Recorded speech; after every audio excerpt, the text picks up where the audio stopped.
അസ്സലാമലൈക്കും. നമുക്കിനി തുളുത്ത് font Arabic കാലിഗ്രഫിയിൽ തുളുത്ത് ഫോണ്ടിലുള്ള കുറച്ച് ബേസിക് സ്ട്രോക്സ് നോക്കിയാലോ. ഫസ്റ്റ് നമ്മൾ താഴത്തുനിന്ന് ഒരു അപ്പ് സ്ട്രോക്ക് വരയ്ക്കുക, പിന്നെ ഒരു ഡൗൺ സ്ട്രോക്ക് വരയ്ക്കുക. ഇങ്ങനെ മുകളിൽ നിന്ന് താഴത്തേക്ക് ഒരു സ്ട്രെയിറ്റ് ലൈൻ ഒന്നുകൂടി കാണിച്ചു തരാം. ഡൗൺ സ്ട്രോക്ക് വരയ്ക്കുക, പിന്നെ അപ്പ് സ്ട്രോക്ക് വരയ്ക്കുക. പിന്നെ അടുത്ത സ്ട്രോക്ക് എന്ന് പറഞ്ഞു കഴിഞ്ഞാൽ നമുക്കൊരു ഹൊറിസോണ്ടലായിട്ട് ഒരു കേർവ് വരയ്ക്കാം, വേർട്ടിക്കലായിട്ടൊരു കേർവ് വരയ്ക്കാം,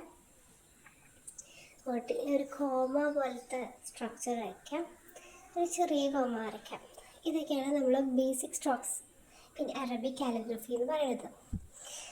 എസ് കേർവ് നമുക്ക് ഇങ്ങനെ വരയ്ക്കാം കേട്ടോ. ഇതൊക്കെയാണ് അറബിക് കാലിഗ്രഫിയിൽ നമ്മൾ ബേസിക് സ്ട്രോക്സ്.